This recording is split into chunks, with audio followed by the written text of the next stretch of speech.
9 people have been charged after those violent clashes between protesters and police in Sydney last night.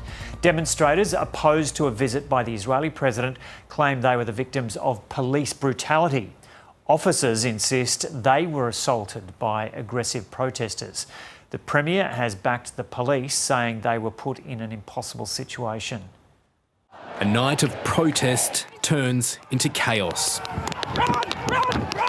Around 6,000 people gathered outside Sydney's Town Hall last night. The protest is over, there is no authorised march. But organisers had other plans.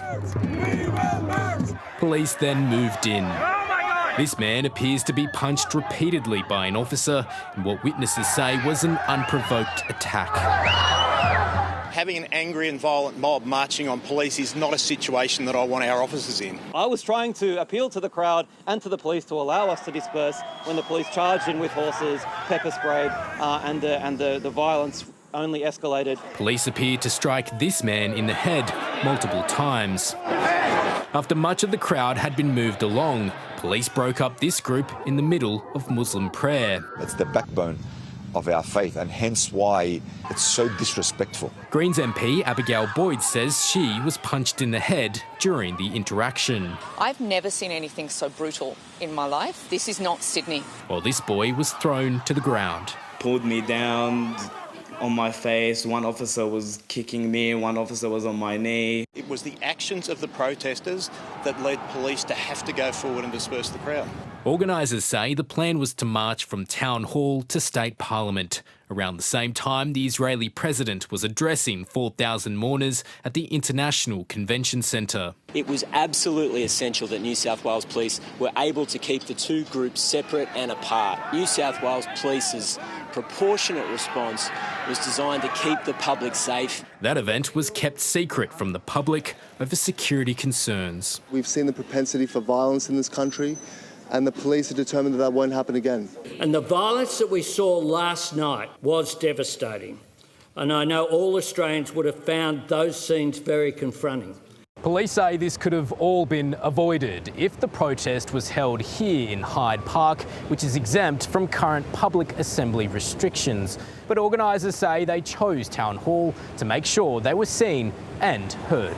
This afternoon, protesters gathered outside Sydney Police Centre as those inside start to review their response. Ethan Ricks, ABC News, Sydney. Reporter Pablo Viñales is at a protest this evening outside the Sydney Police Centre in Surry Hills. Pablo, what's happening there? Joe, well, the protest was actually just wrapping up. The organiser, Josh Lees, was rallying the crowd here. It had been peaceful at that point, but the tension really built when there was one demonstrator who was going up to some of the police officers here and flashing a torch in their face. They told him to stop that.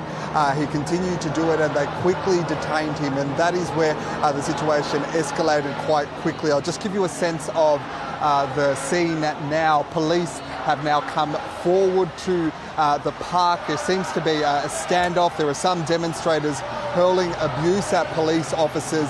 They've really increased the presence, this blockade just outside the Surry Hills Police Centre. There hasn't been any violent clashes as of yet, but as I said, a few people hurling abuse at officers. The tension is building, police maintaining this line here as this standoff appears to continue, Joe. OK, Pablo Viñales reporting there from Sydney.